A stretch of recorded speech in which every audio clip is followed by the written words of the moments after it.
He's originally from Toronto. At 13, he began sailing via free sailing lessons for kids offered by Harbourfront in a lug-rigged converted lifeboat. He followed this venture by going through the Toronto Brigantine program. He was a watch officer on the Pathfinder. He lived for 5 years in the Yukon and the Northwest Territories, 15 years in New York City. Richard is a true sailing handyman.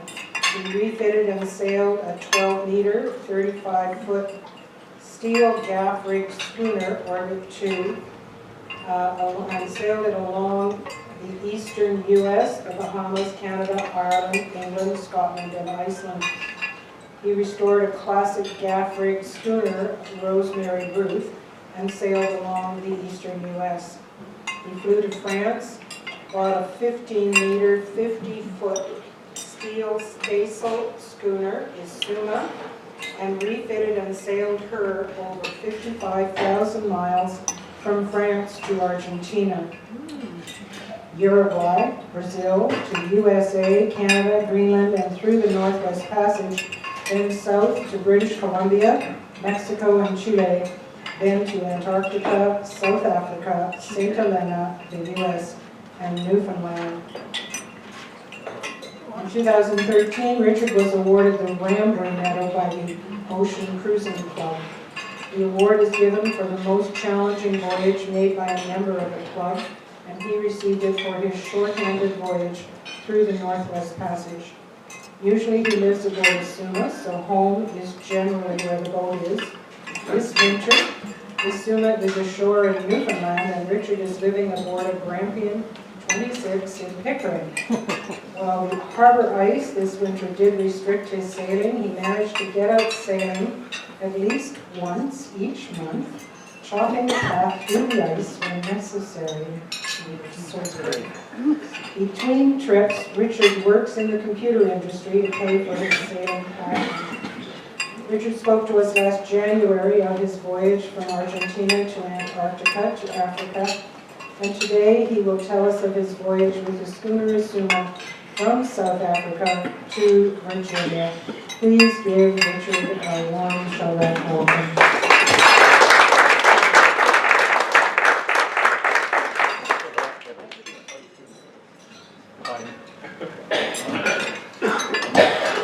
Thank you, Diane. So, great to be back at Shellbacks. Those of you who've seen my earlier presentations know that I just love to talk about sailing to cold places. But today, just to be different, I'm going to talk about sailing to warm places. I'm also going to talk about single-handed sailing and a little about schooner sailing. I'm going to talk about this voyage in blue from South Africa to Namibia to St. Helena to Norfolk, Virginia.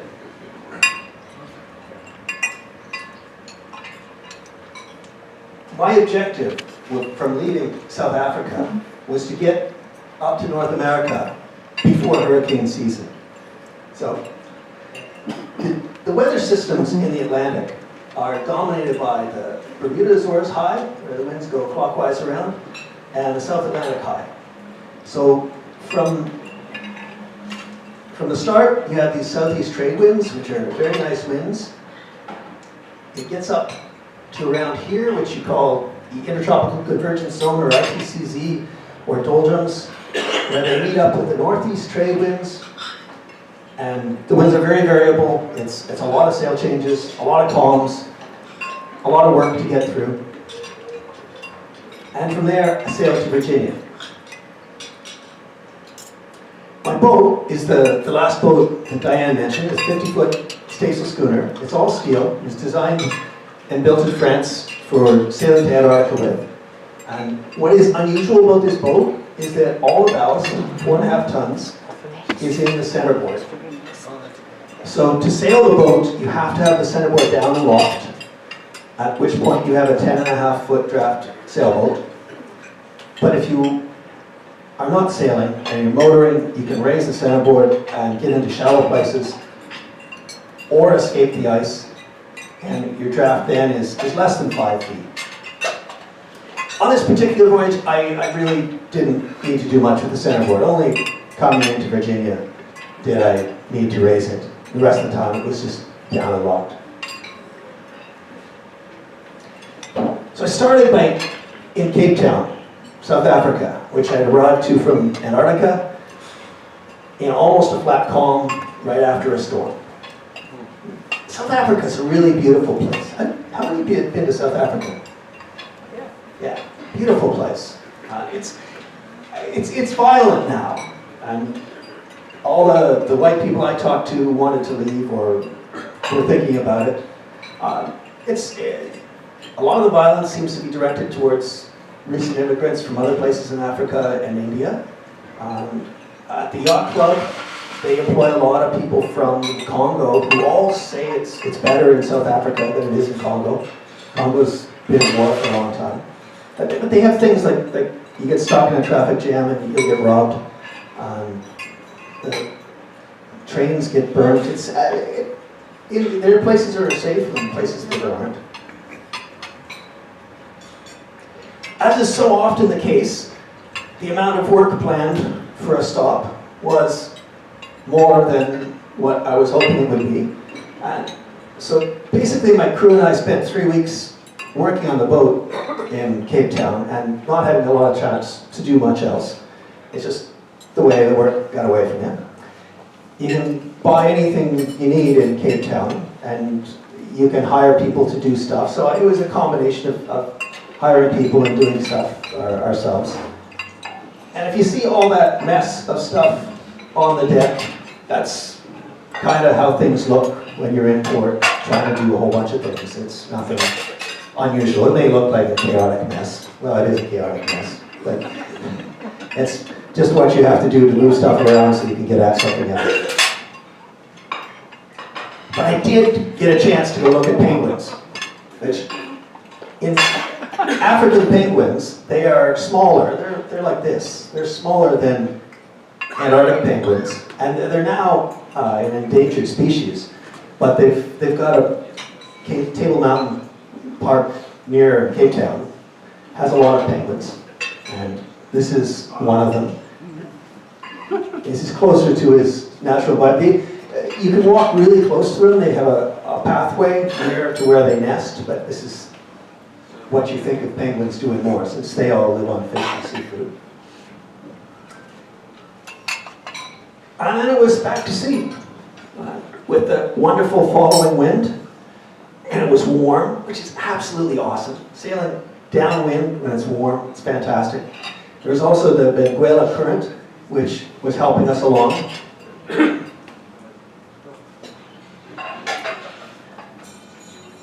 This is the bungee cord going to a fishing line.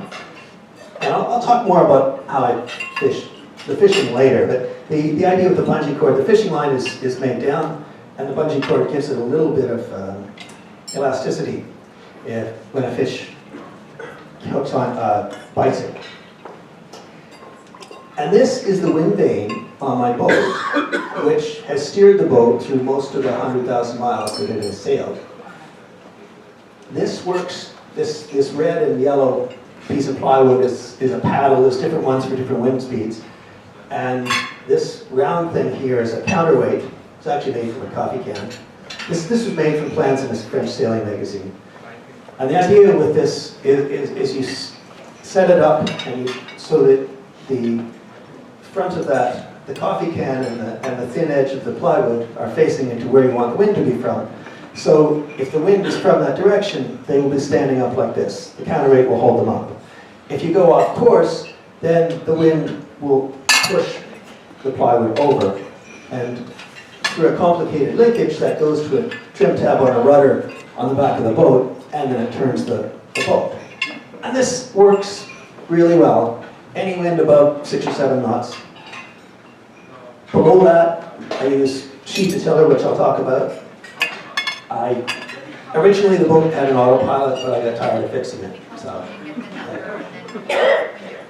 mostly it's this wind that does all the work. The boat has to be balanced for it to work. And when I say balanced, what that means is that the boat wants to steer a course it wants to steer a straight course. In this case, it would not want to steer a straight course because you've got the sail up forward. It's going to try and turn the boat away from the wind. And in that case, it would also not want to steer a straight course for the opposite reason. And if you're trying to get a boat balanced when the wind's behind you, you usually have to pole out the jib to get it on the other side. Sheet to tiller is the most challenging method of self-steering there is. And the theory is not that complicated. But what you're trying to do, the sheets are not actually attached to the tiller. You have a little control line deflecting a sheet, and that goes to a block on the windward side of the boat, and then it goes to the tiller.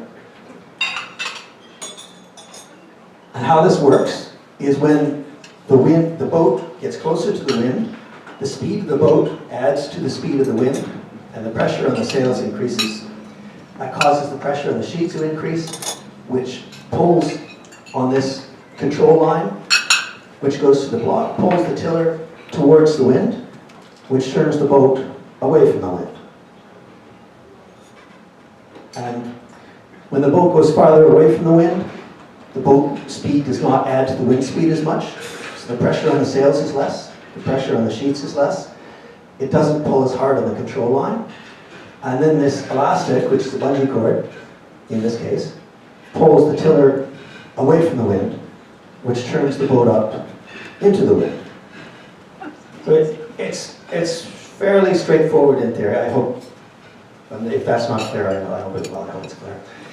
In theory, it's not so complicated. I have greatly exaggerated the angles here. The boat doesn't really go that far off course. In practice, it takes a lot of hours to actually make this work. But once you've learned how to do it, it takes a few minutes to set it up. And it has to be reset up every time you do a sail change or a course change. And to show you how that looks on my Grampian 26, the control line here, it's tied to the main sheet. It can go to any sail. It's just whatever has a good lead. And you've got an adjustment here with this knot called a rolling hitch. You can slide it up or down to lengthen or shorten this distance. And then a bungee cord, which the only bungee cord I had that day was really short. It would be better to have a longer one. And on Isuma, it looks like this. I got 2 blocks to make the lead better. But the adjustment is where you tie this knot, sliding it up more or sliding it down more, taking some turns of the bungee cord around the tiller here, or adding a second bungee cord. So you got those 4 adjustments to make this work. With practice, it only takes 2 to 10 minutes to get it working on any point of sail. But it does take hours to learn how to do this. I mention this because it's really good if your autopilot or your wind vane break down. I encourage people to learn how to do this. It is something that needs practice. So from South Africa, we went non-stop to Lüderitz, Namibia. Made 2 stops in Namibia. And Namibia is a really dry place. Most of the country's a desert. You can see that there, how dry it is. And the water always seemed to be a nice blue color because it was always sunny. Lüderitz is a town of about 12,000 people, named after a German explorer. And they thoughtfully put this map on the side of a building in Lüderitz. I drew the arrow on. Namibia became a country in 1990. It used to be part of South Africa, and then they had a war of independence. So it's been a country since 1990. 2.5 million people live there. And because most of the country's a desert, it is the 2nd least populated country in the world. Mongolia is the least populated country in the world. And surprisingly to me, when I looked this up, Canada is the 9th least populated country in the world.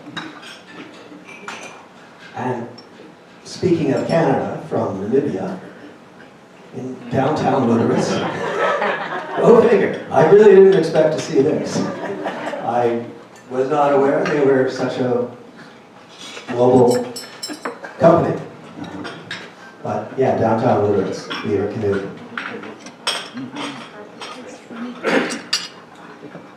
Spent a lot of time in a nice little waterfront cafe there, and she worked in the cafe as a cook.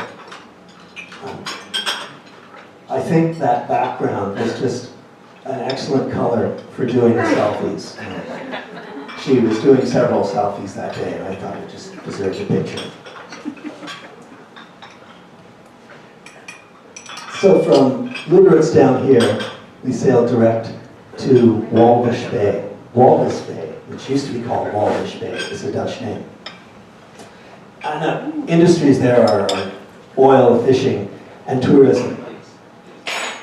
You have to stay a long way offshore when you're coming up that coast, partly because it's a shallow, sandy coast with beaches that extend out a long ways. But also in the sailing directions, they tell you there's a lot of diamond mining operations along the coast.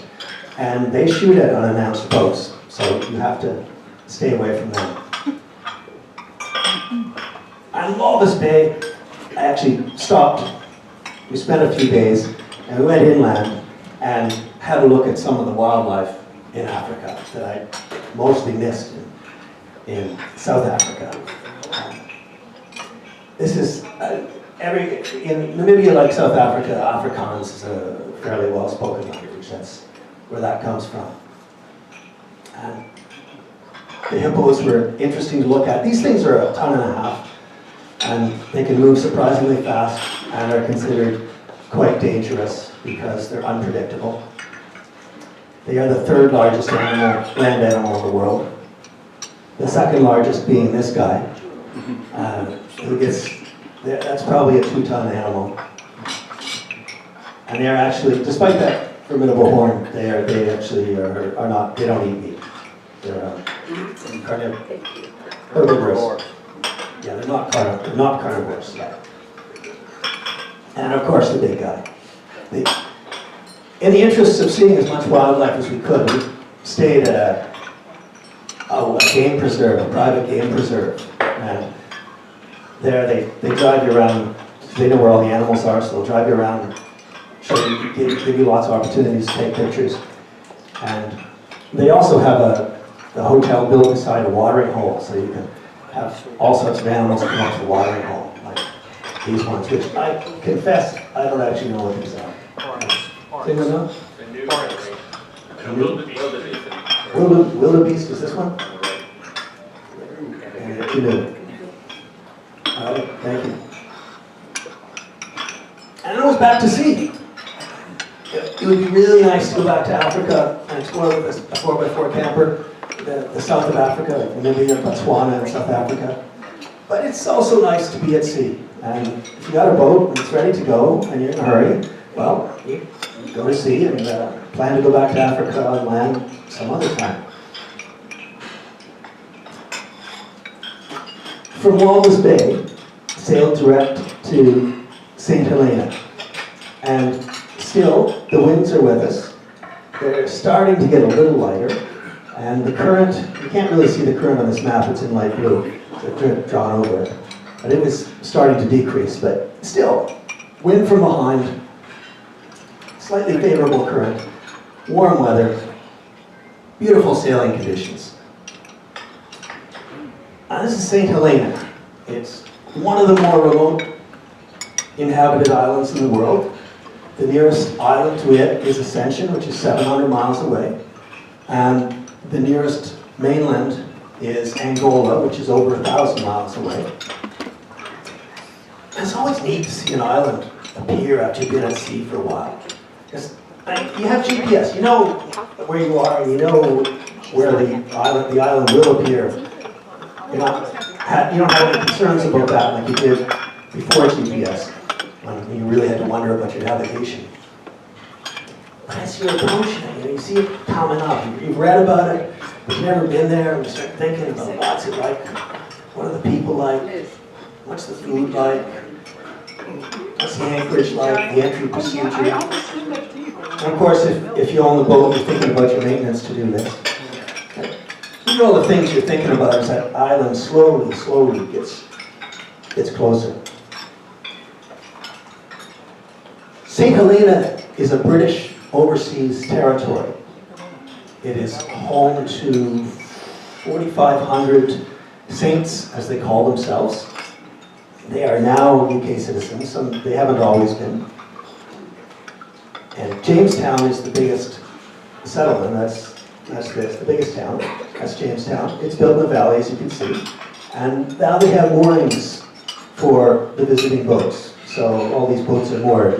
The holding ground is not very good. The holding ground, so the way the anchor holds is not very good. It's kind of rocky, it doesn't dig in well. And they have this stairway called Jacob's Ladder, which goes from Jamestown to a fort at the top. Now, you see that the stairs are about this high, so they're definitely high stairs. The angle is 45 degrees, and there are 699 stairs. This is a serious climb, and especially if you've been at sea where you don't get a lot of leg exercise, your legs aren't that strong. I only went down it. I didn't climb up it. And going down it, my legs were painful for the whole next day. It's just a serious climb. And how did I get up? I took a tour, and they drove me up in a taxi. The taxi driver was offering tours. That's how I got up. If I was in better shape, I'd love to walk up, but it's quite a challenge. It's called Jacob's Ladder. Actually, it's a biblical name. It's not that there's a Jacob anything at the top. There's a fort at the top. But Jacob's Ladder refers to a passage in the Bible about Jacob having a dream about a ladder going up to heaven and angels coming up and down on the ladder. So an impossibly steep ladder, that's the Jacob's Ladder.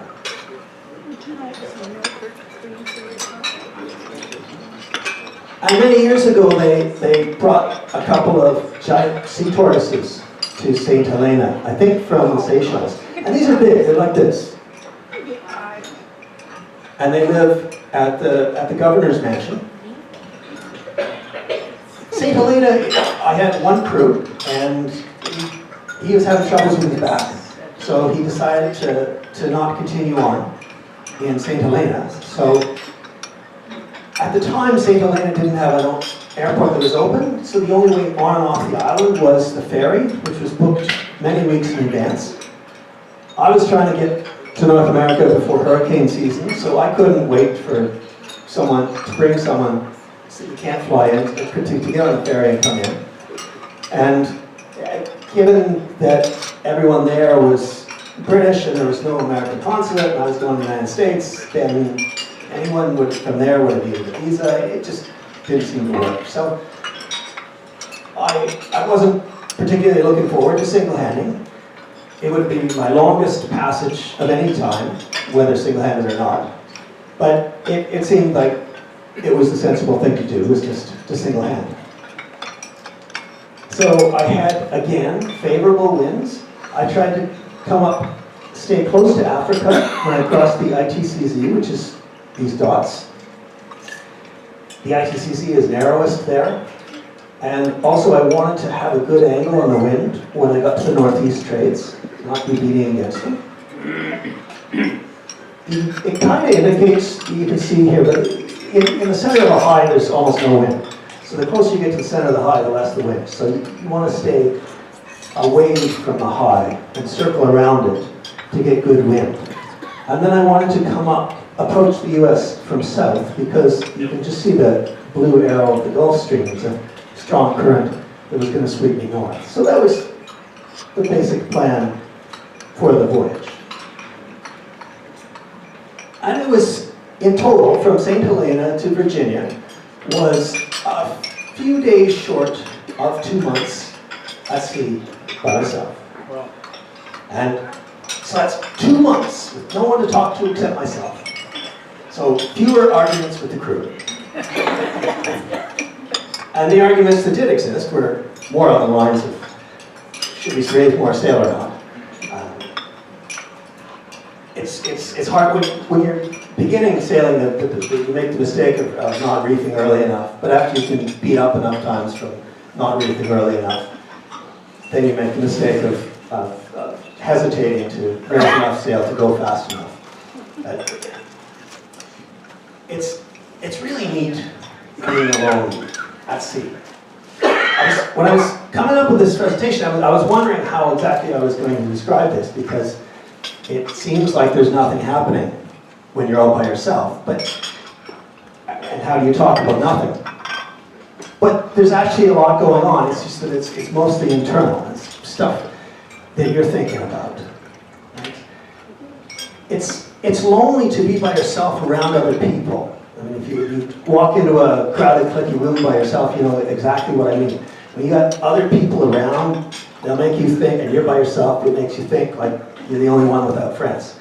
And so to move someplace and travel someplace by yourself is often lonely. But if you are by yourself, way out, and there's no people around to remind you of other people, you're completely aware of being alone, but it's absolutely not lonely. It's very peaceful. You've got a lot of time to think about things and consider things that you wouldn't otherwise. And it's just this wonderful experience. But think about being away from phones and text messages for 2 months. And it was awesome. Great experience. And it's not boring. It may appear to be boring, but there's so much stuff you have to do on a boat. You have to adjust the sails, raise lower, reef them as necessary. You have to keep an eye on the weather. You have to look out for traffic. You have to spend time getting the weather forecasts and looking at them, figuring that out, doing the navigation, fixing stuff, because stuff always breaks. There's an awful lot of wear and tear when you are sailing 24 hours a day, day after day. There's a huge amount of wear and tear on the boat that you have to keep checking on and doing repairs as necessary. And then you have to eat and cook and sleep. So any free time you can read a book, or you can just observe the environment, because it's so nice to be out there. And this being a warm weather passage, you could be outside a lot, very comfortably. It didn't rain much, which was great. Hardly ever rained. And at night, I'd sleep in the cockpit. I'd just bring a cushion out, and I'd be tied in case that I got a squall and the boat heeled over, so I couldn't fall out of the boat. But you just go to sleep looking up at the sky, looking at the Milky Way and all the stars. And it was absolutely beautiful. And you hear the water coming by as you just go to sleep looking at the stars. It was fantastic. I mean, you don't sleep for long at a time because you have to keep looking around for traffic, but you go to sleep often because you don't sleep long. And going to sleep in the cockpit when it's warm, and when you can see the stars, it's awesome. These dolphins, they're always fun when they come by the boat and play. These guys seem to have the right attitude about life. They just always are looking to play, is how I see them. I've never seen a dolphin by itself, really, despite the picture. There are always a few around. They seem to be very sociable. And the fishing on the whole wasn't very good this trip. I kind of get the impression that the North Atlantic has more people, more traffic, and less fish than the other oceans. This is a needlefish. It's kind of hard to see. It's a thin fish like this, but about this long. And I caught a couple of those. They're not that great eating because there's not that much meat on them. This was one, and the other one I caught got eaten by something else before I got on the board. So it was really only the mouth, which is this long, that was left. And I caught a little mahi-mahi, which was so beautiful I didn't want it. I just took the hook out and threw it back. And then I thought about trying to get this big fish, like 2 meters long, that swam with the boat for a while, but I just couldn't bring myself to fish it, to try catching him, because I just felt like a traveler in his world, and I had enough food, so just live with the canned food. This bird broke his wing. Must have done it on the rigging, otherwise I don't think he would have gotten aboard.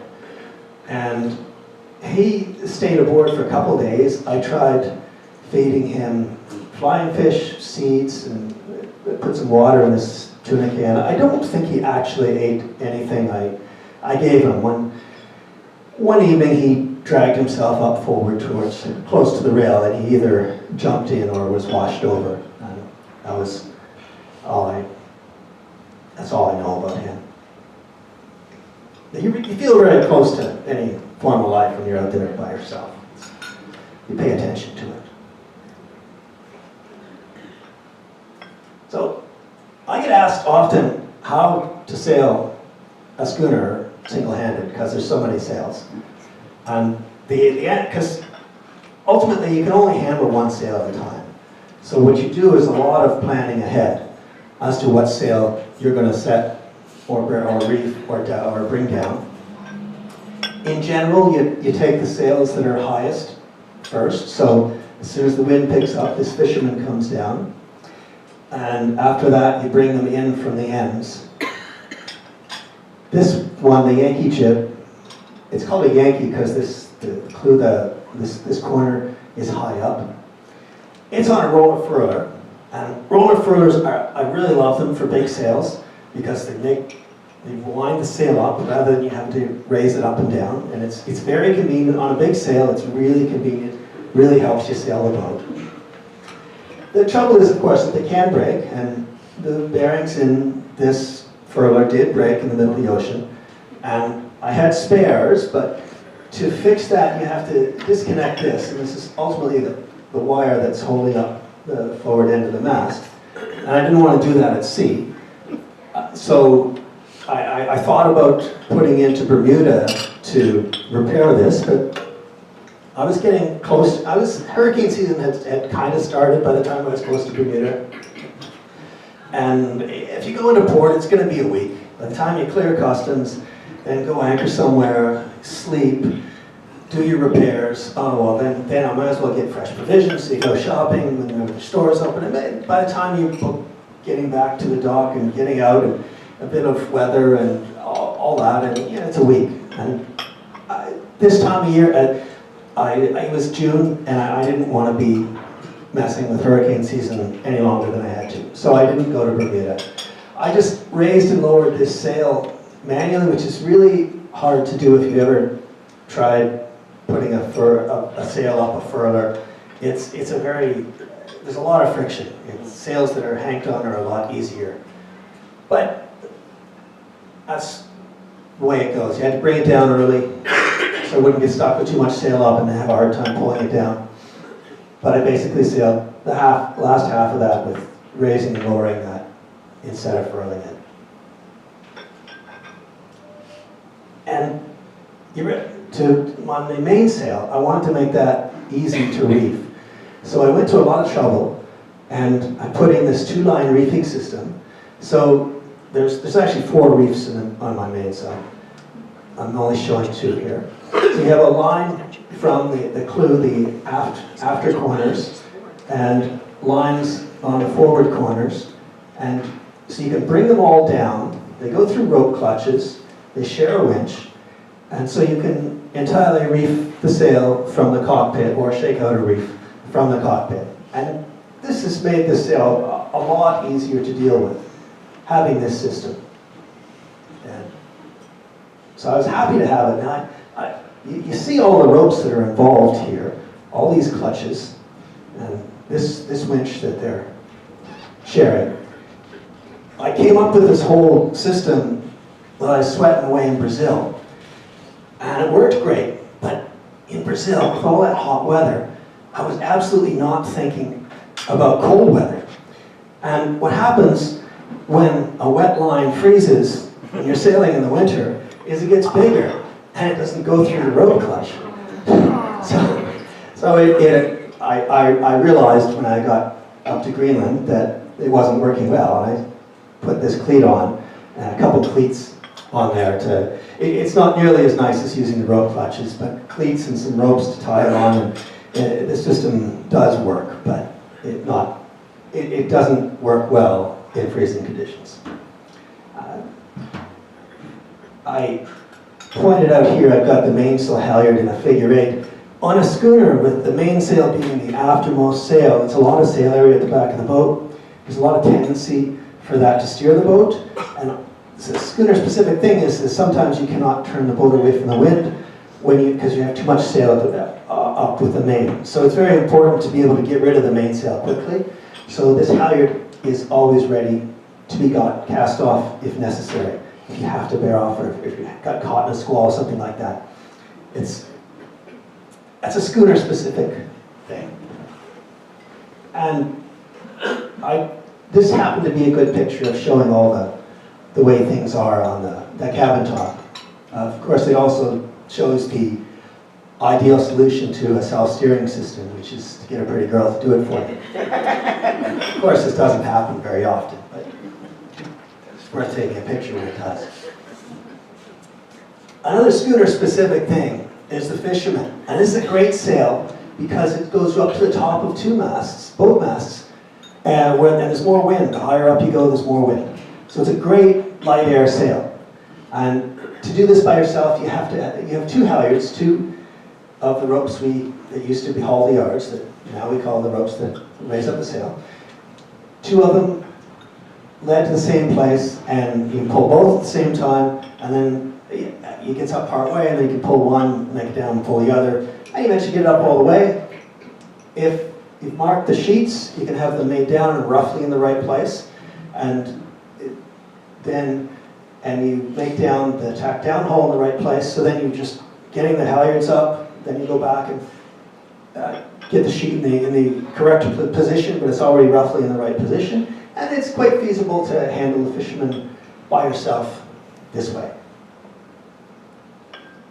And fisherman isn't as much of a challenge as a spinnaker, but spinnaker is the most wonderful sail on a Bermudan rig, downwind in light air, and it's also scary. And I think if you're not intimidated by flying a big spinnaker by yourself, you're a much better sailor than me. So the way I handle this is the pole is about 20 feet long, and it's a piece of aluminum like this, quite heavy. You gotta not have that get out of control. So I've got 2 pull down hauls. One goes forward, one goes aft. And then there's a halyard for the pole that is holding it up. And you have to attach the pole to the mast. You separate it and then put it together when you want to use it. And the way I found that really helps to do that is to tie the pole, the end of the pole, to the rail. I have a rail instead of a lifeline. And if it's loosely tied there, it's kind of under control. And because you've got to hang onto the pole with one hand, hang onto the socket it's going into with the other hand, and the boat's bouncing up and down, and you've got to not fall over while you've got this 20-foot pole in one hand. So it helps to have the end controlled like this. That makes a big difference. And because there was a lot of light winds towards the end of this trip, I used the spinnaker a lot. And when you use it a lot, stuff happens. And you see, this is the edge of the spinnaker that has ripped and is flying. And you can see, here's one of my patches. You may be able to see, this is darker here, that's another one of my patches. I did a lot of spinnaker repair this trip. And the way I did that was I would just tape the rib together with just temporary, just electrical tape. This is temporary. And then I had an old sleeping bag, which had a nylon shell. And the spinnaker's made of nylon, so it has similar stretch characteristics. And I cut a piece of the sleeping bag shell to make a patch. Then I used polyurethane adhesive sealant. 5200 is the best, but any polyurethane adhesive sealant that's flexible works. 5200. And then glued it and clamped it with little plastic shopping bags in between so that the wood and the clamps wouldn't stick to the sail. And because it was warm, it only took a day or so to dry. And after that, you could set the sail. And this is just how it did the spinnaker repairs, and it works really well. It looks like hell. If you want to make it look nicer, you really need the right colors of cloth. And the spinnaker starts out being so colorful, but if you think about that, if you want to make a nice looking repair, you need every one of those colors of cloth, the right amount, and then you need a sewing machine to attach it, and that's how you end up doing the stuff that I do. Just gluing a sleeping bag cover to the sail. And when you're single-handed, you don't want to get close like that. To avoid that, I got an AIS alarm. That's an automated identification system that all ships over 300 tons broadcast on this special channel. So it'll tell you, it'll send an alarm if the ship's going to come within a mile of me. And I've also got a radar and a radar detector, which uses a lot less power. And this all works great at sea, because at sea everyone's got radar and most of the boats are metal. If you're nearer the coast, it doesn't work as well because a lot of fishing boats do not transmit AIS.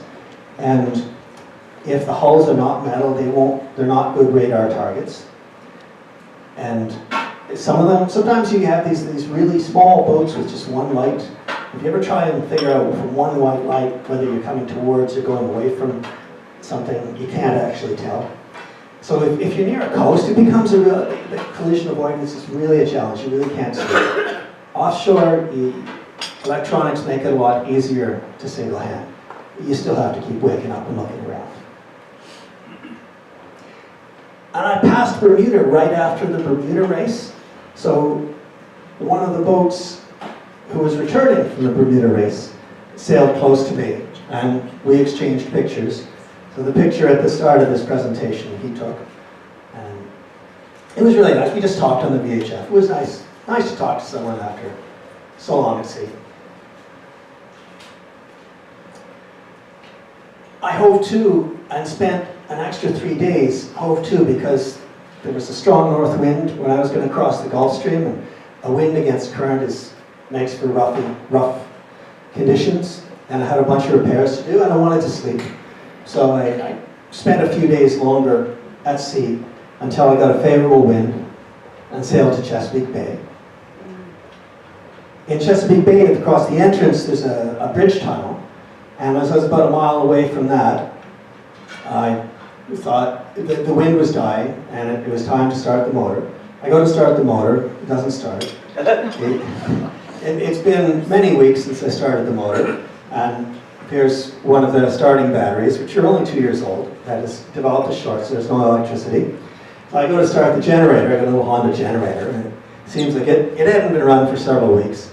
It wouldn't start, and it seemed to have thrown a rod, surprisingly. It never ran again. And so I dropped the sails, dropped the anchor, anchored outside the channel, and then we got booster cables boosted from the house bank to the starting bank of batteries and got the engine going. And then I was able to motor into Norfolk, Virginia. So all told, the single-handed voyage was almost 6,000 miles and took almost 2 months. A lot of light wind in there, and in total I motored 50 or 60 miles of that, mostly to get across the ITCZ. And it was just a fantastic experience to be by myself for that period of time under those conditions. And I want to single hand again.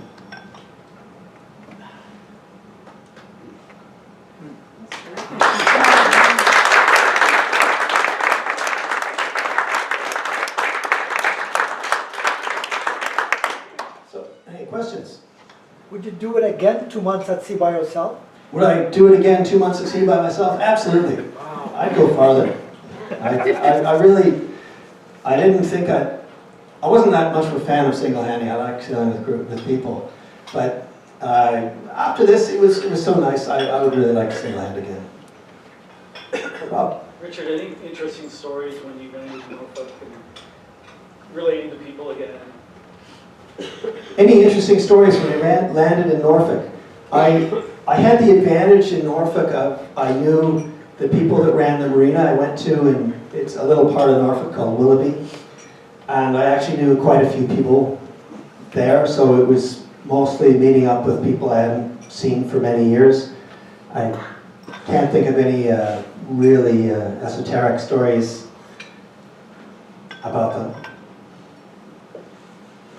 Yes. Richard, when you were lying in the cockpit looking up at the stars, what in your mind was going through your mind at that time about the exterior part of the world? What was I actually thinking of when I was staring up at the stars before going to sleep? Well, often I was trying to learn the constellations, and between it being night, being tired from having very irregular sleep, and trying to study a book of constellations is a really potent sleeping aid. So a lot of times I would fall asleep trying to figure out which constellation was what. I don't specifically remember the other things I was thinking about. I was pondering all kinds of things. Nothing. Nothing would be a very succinct way of putting it. I was pondering all sorts of metaphysical things and plans for the future, that kind of stuff was what I was thinking about. What do you use for backup navigation? What do I use for backup navigation?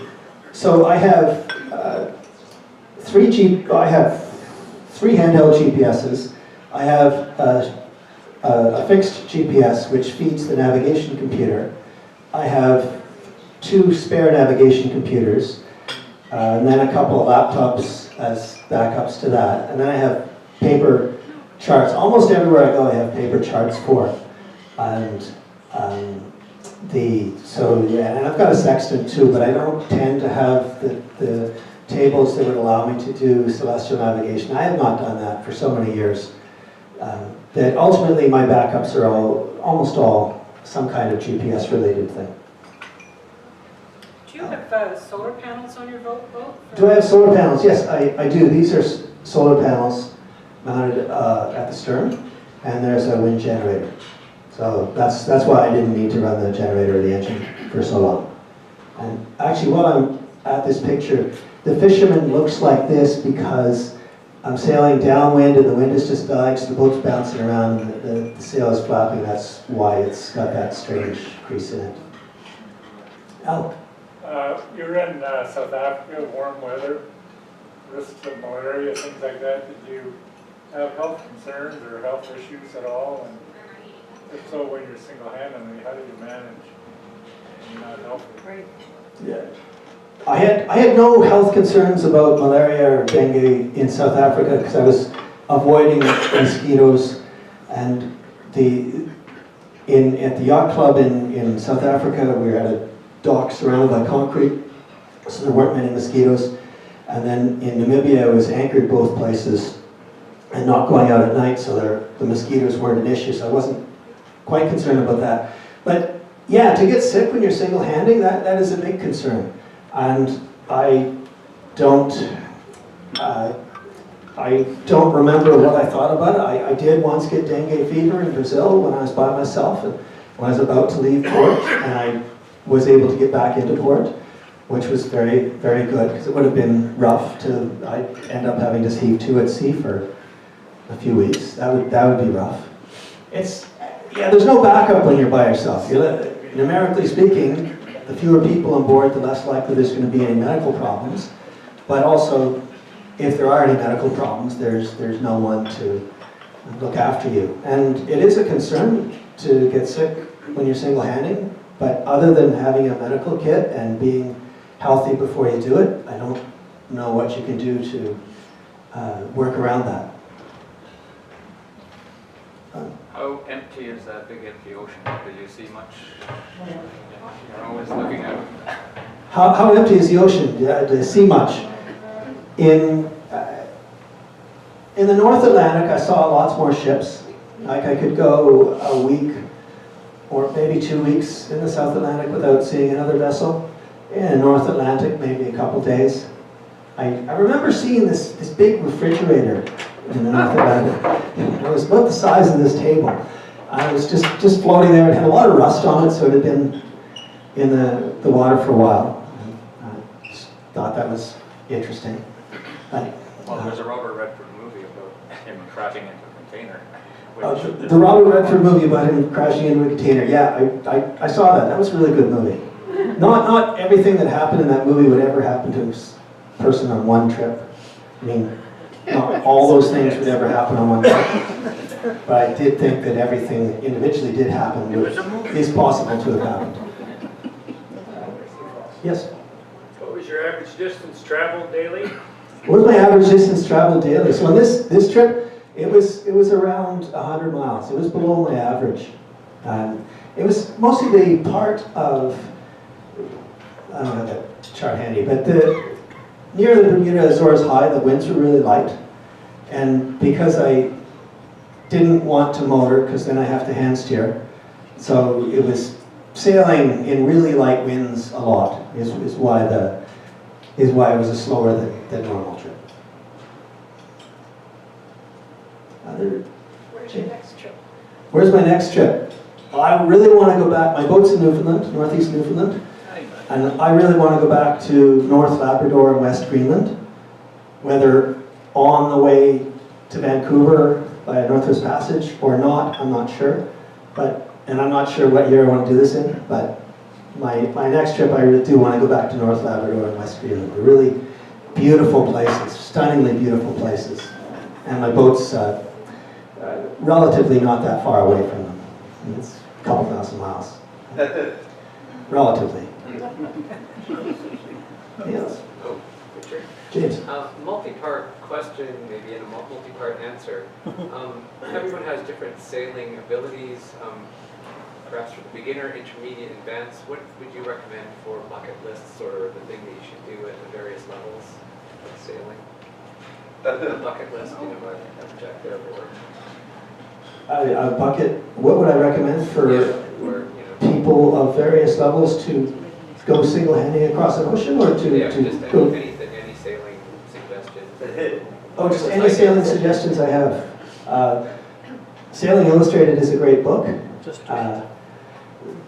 Just do it. Just do it. that's just do it. Is a you'll learn a lot. You'll learn more by doing than any other way. So just do it. There's a lot to be said for that. That can also scare the hell out of you, or be very dangerous, or both.